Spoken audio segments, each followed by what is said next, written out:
Compañeros, hoy vamos a presentar la terapia de exposición prolongada. Los integrantes son Val León, Waricap Angélica, Gallardo Abanto Shena Miriam, Santa María Rosas Diana y la que les habla, Cabello Cayupe Shena. Bueno, fundamentación.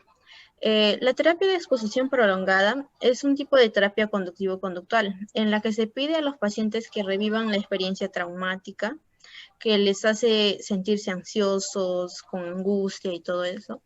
Y se basa principalmente en confrontar a la persona al estímulo temido, una situación temida, como hablar en público, recibir críticas, comer alimentos prohibidos en el caso de la anorexia y bulimia, o también enfrentar los estímulos internos como las preocupaciones, obsesiones, el miedo a enfermarse, que como ya dije generan ansiedad en la persona y producen una reacción de huida.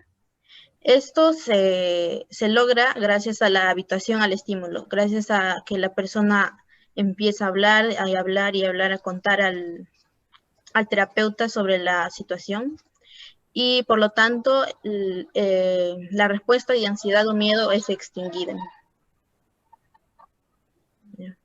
Bueno, en bases históricas de la terapia, las corrientes en las que se basan. Bueno, el origen de las técnicas de exposición se encuentran en la primera generación de las terapias conductuales y está relacionado con la desensibilización sistemática. La confrontación directa con el estímulo temido es tan eficaz como la desensibilización unida a la relajación, que son técnicas cognitivo-conductuales. La exposición prolongada, siendo un tratamiento principalmente para que es el trastorno de estrés postraumático, ha sido eficaz al tratar los síntomas postraumáticos como la ira, culpa, síntomas disociativos, ansiedad y depresión. Fundamentos teóricos. La exposición sistemática y continuada de estímulos del miedo permite reducir la respuesta de miedo o ansiedad gracias a la extinción de la respuesta. Las técnicas de exposición son un elemento terapéutico nuclear en programas de desórdenes de ansiedad, personas que padecen ansiedad y personas que mantienen una conducta de evitación o escape al estímulo temido. Primeras teorías conductuales. La teoría bifactorial de Mower establece que los miedos son adquiridos por condicionamiento clásico y se mantienen por el condicionamiento operante, debido al reforzador, que se reduce el miedo durante la respuesta de escape o evitación al estímulo temido y se mantiene por reforzamiento negativo. Los primeros terapeutas conductuales propusieron la inhibición recíproca como mecanismo responsable del proceso de desensibilización al miedo aprendido. Habituación. Supone la familiarización con el estímulo fóbico, explicando los efectos a corto plazo y la intensidad de las respuestas psicofisiológicas. En el proceso se debe cumplirse. La EPER llevaría a desencadenamientos en el miedo a largo del tiempo, dar lugar que después de un tiempo se reinstale la respuesta de miedo al mostrar el estímulo temido. En la B, extinción. La reducción del miedo puede explicarse a través del principio de extinción del aprendizaje, que implica el debilitamiento de una respuesta por eliminación de los refuerzos. En la C, mecanismos de extinción del aprendizaje, los cambios producidos por las técnicas de exposición tienen que ver con la extinción del aprendizaje, tanto a un nivel cognitivo como emocional. El procesamiento emocional en la teoría de Coa y Kosaf explica la codificación de la información emocional durante la exposición basada en los postulados de Rachman y la teoría bioinformacional de Lam, en la que el miedo es una estructura de recuerdos en red que contiene información de 3 tipos. En el primer tipo, esta información sobre el estímulo temido es una situación u objeto. 2. Información sobre las respuestas que evoca el miedo, ya sean verbales, fisiológicas, automáticas y conductuales. 3. Información del significado del estímulo y las respuestas del miedo que evoca. En los cambios cognitivos, la nueva teoría del aprendizaje subraya el papel central de la desconfirmación de expectativas en el proceso de extinción del aprendizaje. Barlow considera que el objetivo de la exposición es suministrar al individuo tendencias de acción contrarias a facilitando estados emocionales desregulados, desconformando las expectativas de peligro y sus consecuencias.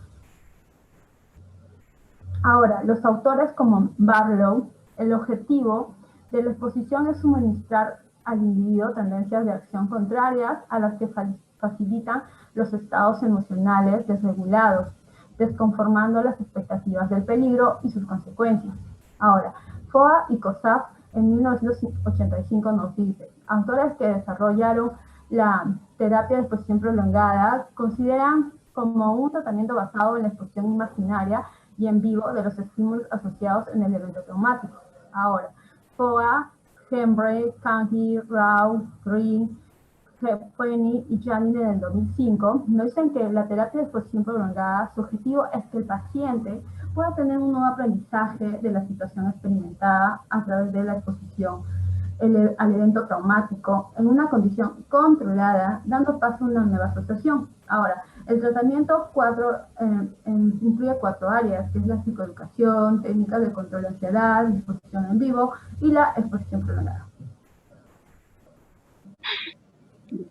El perfil del paciente es la exposición prolongada que se ha empleado en el tratamiento de la TEP y de la TEP postraumática.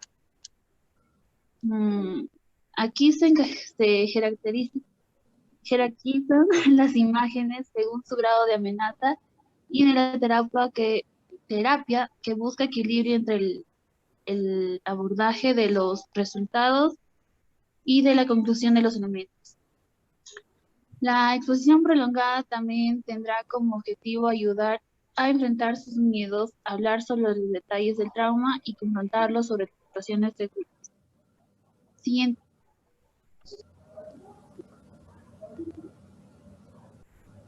Mediante la exposición prolongada, imaginal o grabada con bucle o continuo o las obsesiones y consecuencias temidas más la proyección de las posibles compulsiones internas de lo mostrado y el eficaz en estudios no controlados y además en una terapia cognitivo-conductual.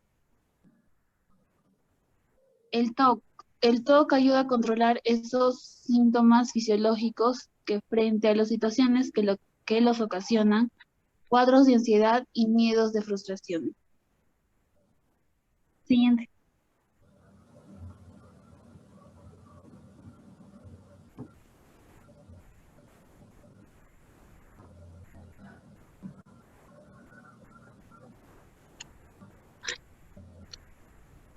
El perfil, el TCA es el caso de bulimia que se han empleado 2 tipos de exposición prolongada que previene de respuesta, que es presentar estímulos asociados con los atracones, pero no comer y aguantar hasta que se reduzca el impulso a comer.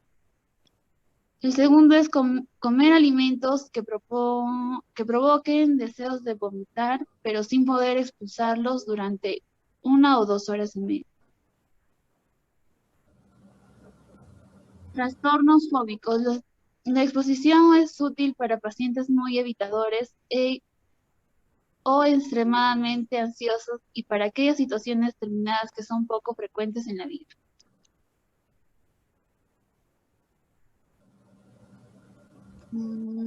Características sociodemográficas y de salud en pacientes con TAG, TAE y TEP.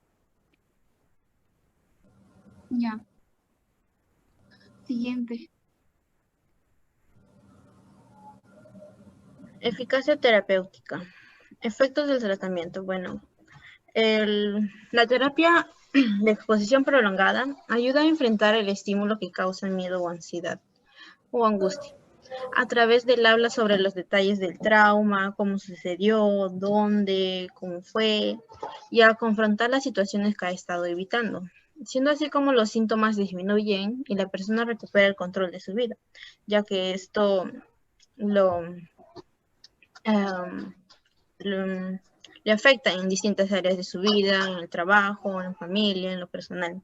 Su eficacia se basa en el hecho de que el paciente deja la evitación o el escape al estímulo y empieza a habituarse al estímulo temido, por lo tanto extingue la respuesta de miedo.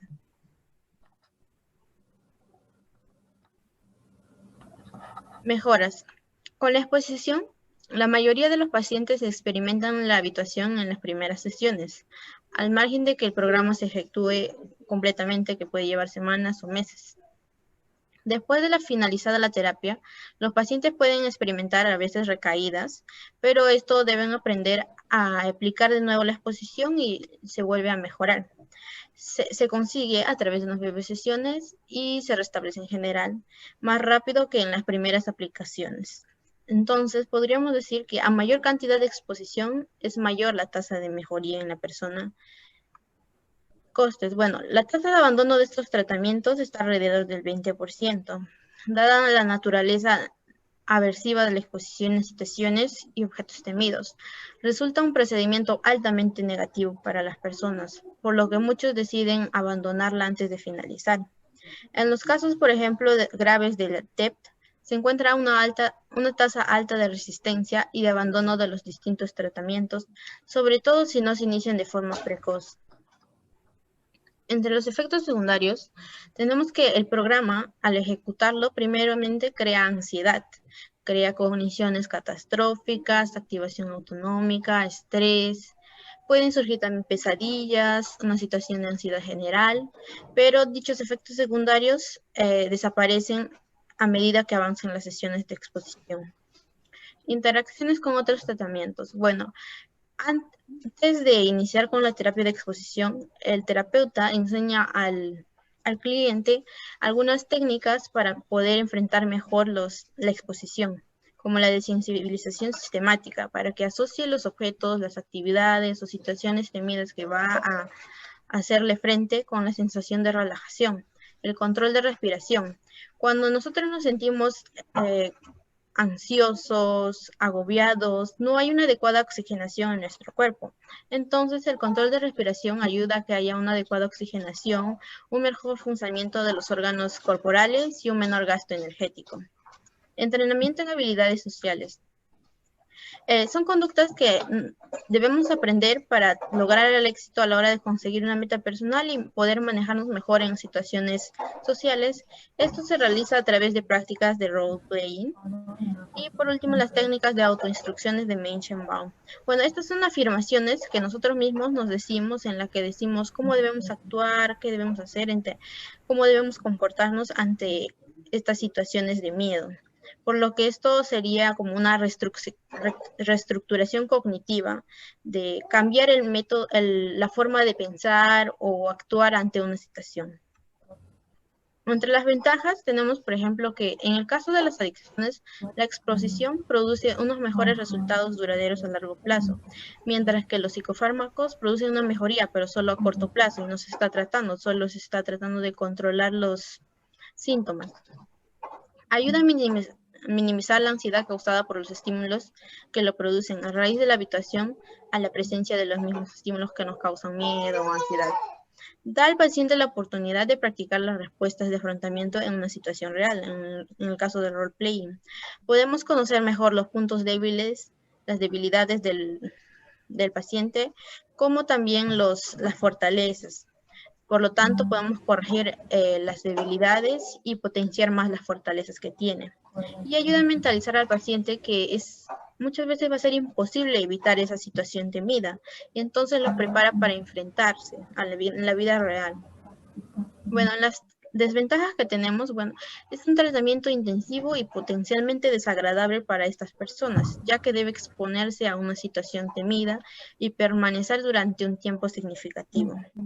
Se centra en el aquí y en el ahora, no haciendo demasiado hincapié en lo que puede haber originado el problema. Y si el origen de dicho sufrimiento no es tratado, el paciente los síntomas podrían llegar a reaparecer. Y no todos los clientes la aceptan, ya que algunos pueden llegar a orinarse o defecarse cuando se ponen muy ansiosos durante la exposición. no es un sentimiento agradable cuando te expones a una situación temida o que te causa ansiedad.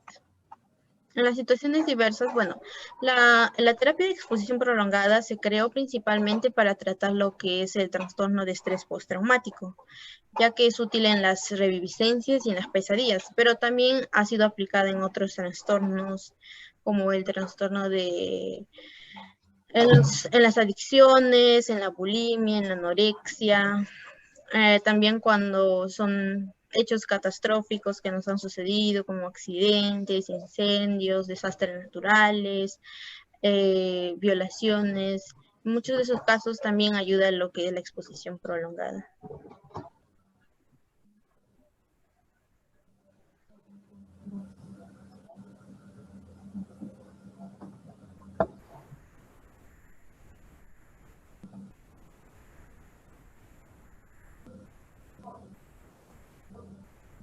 No se escucha el audio. El objetivo de la exposición prolongada es enseñar, no, retrocede. No. El objetivo de la exposición prolongada es enseñar a acercarse gradualmente a los recuerdos, sentimientos y situaciones relacionados con el trauma que se ha estado evitando como un problema desde el inicio de un trauma. Siguiente. Sigues. Ejes de la intervención. En sí son dos métodos que se puede hacer o se puede dar en en la intervención, que es la exposición imaginaria, que consiste en repetir a propósito, entre comillas, volviendo a contar el trauma. También en aprender y a distinguir entre recordar el trauma, que es el presente, y estar en el momento del trauma, que es el pasado. Como consecuencia de ello, su malestar es asociado con un recuerdo que disminuye. La exposición en vivo. Confronta gradualmente situaciones, lugares y otras cosas que recuerdan el trauma o se sienten peligrosos. A pesar de eso, ser objeto de ser objeto objetivamente seguros. Los procedimientos adicionales que incluyen el proyecto de la memoria, que es del trauma, y el retrocedimiento de la respiración.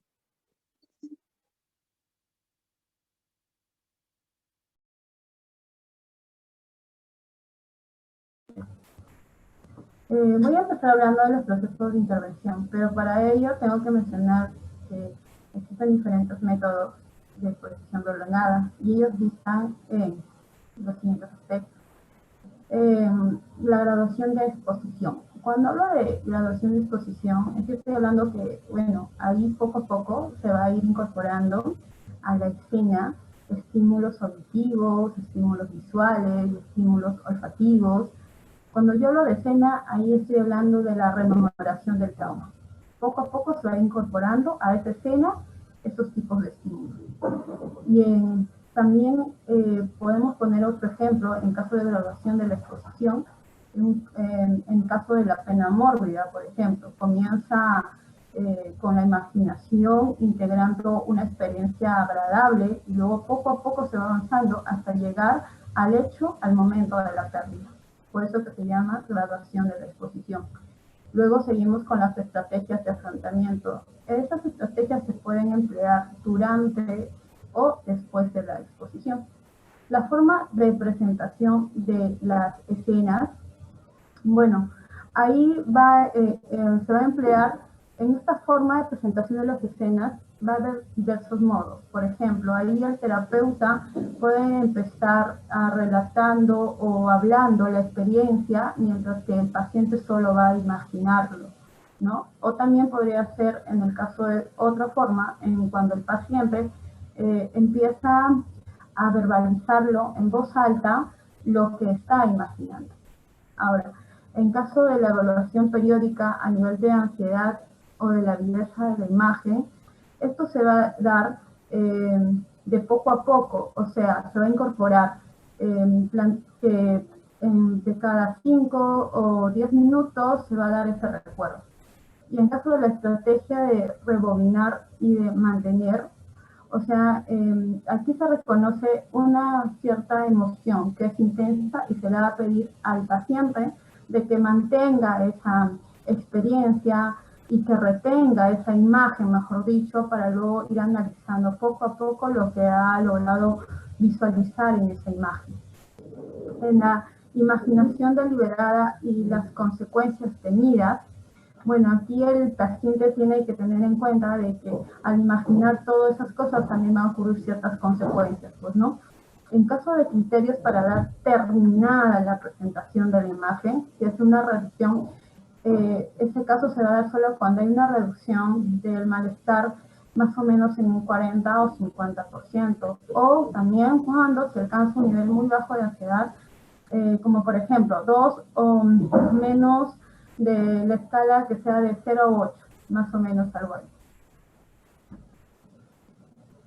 Siguiente, por favor. En caso del proceso, seguimos hablando del proceso de intervención ya en sí, cuando hablamos del tratamiento que pueda comprender. Más que nada nos hemos basado en la parte del estrés postraumático, o sea, utilizando la terapia de exposición prolongada en caso de estrés postraumático. En esos casos, la duración del tratamiento oscila entre 8 y 15 consultas, de 90 a 120 minutos aproximadamente, y la duración establecida que se encuentre va a ser encontrada en función a los estudios de eficacia y de confiabilidad, por lo cual es posible que la misma va a variar según las características o necesidad del paciente. Ahora, vamos a empezar con las 4 partes que contiene esta terapia, que es primeramente la psicoeducación acerca de las reacciones traumáticas. Esta psicoeducación va a consistir en que vamos a hacerle entender al paciente sobre las distintas reacciones que va a presentar cognitivas, emocionales, conductuales, que se pueden dar después del trauma. Siguiente. Luego de ahí, también la siguiente parte sería el reentrenamiento respiratorio, que esto va a ayudar bastante en el caso de control de la ansiedad, que es una técnica de manejo de ansiedad con el fin de favorecer la relajación. Y esto va a ser muchos casos de ayuda, pero principalmente al inicio del tratamiento. Luego seguimos con la tercera parte, que es la exposición en vivo. En el caso de la exposición en vivo, va a comprender en que un momento inicial es la parte en la cual se le va a explicar al paciente cuáles son las causas por las cuales sus síntomas aún están presentes después de tanto tiempo, aún siguen ahí, y cómo la terapia le va a poder ayudar para poder controlar dichos síntomas. La última parte viene a ser la exposición imaginal. En caso de la exposición imaginal, va a abarcar aquí una preparación previa y se va a basar en revisar los recuerdos del trauma de una forma en la cual va a ayudar al paciente a distinguir entre el pasado, o sea, en el momento del trauma, del pasado y el recuerdo presente. Y de esa manera tomar una perspectiva diferente acerca de lo ocurrido, y esto va a favorecer el control de esos recuerdos traumáticos. Ahora voy a pasar en la parte de la formación terapéutica. ¿Qué tipo de formación tiene que tener el terapeuta que realiza este tipo de terapias? Bueno, generalmente va a incluir una información adecuada en estudios sistemáticos y profundos de las ciencias del comportamiento y psicología básicas experimentales. Por supuesto que, de hecho, va a ser un psicólogo, ¿no? Un psicólogo, pero que no va a ser suficiente para que sea un terapéutica, ya que va a tener que tener toda esa preparación previa, un egresado en las diferentes facultades de psicología. Continúa, por favor.